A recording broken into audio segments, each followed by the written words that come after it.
Control T V channel ہے، اس نے مجھے بلایا تھا اسٹوڈیو میں، میری آواز میں اذان ریکارڈ کی، انہوں نے میری ہی آواز میں دعائیں ریکارڈ کی اور با جماعت نماز بھی ریکارڈ کی 5 وقتہ۔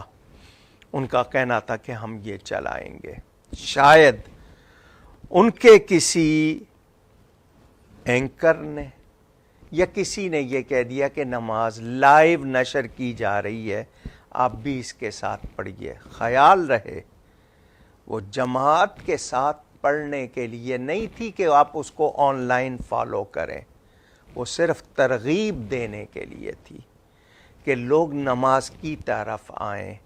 آپ ریکارڈنگ یا نشر ہونے والی ریڈیو ٹیلی ویژن کی نماز کے ساتھ نماز نہیں پڑھ سکتے، آپ اپنی نماز پڑھیں گے۔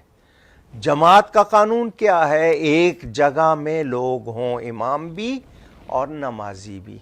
آپ کہیں گے مکہ میں تو گلیوں تک چونکہ وہ ملتے چلے جاتے ہیں، اگر آپ کے اور دوسروں کے درمیان اتنا کہ ایک گاڑی گزر جائے 10x10 10x10 ڈسٹینس آ جائے، جماعت نہیں ہوتی ہے۔ اور وہ تو پھر ریکارڈنگ ہے، ریکارڈنگ کا حکم اور ہے۔ آن لائن وہ لائیو نماز آپ اس کے ساتھ نہیں پڑھیں گے، نہ پڑھ سکتے ہیں، نہ نماز ہوگی۔ میں نے یہ وضاحت اس لیے کی کہ میرے پاس بہت سے میسج آئے، ہو سکتا ہے ٹی وی چینل والوں نے کسی نے غلطی سے یہ کہہ دیا ہو کہ آئیے لائیو پڑھیے، وہ ترغیب دینے کے لیے کہ نماز کی طرف آئیے، ہرگز یہ نہیں کہ اس کے ساتھ پڑھیے۔ یہ میں نے واضح کر دیا۔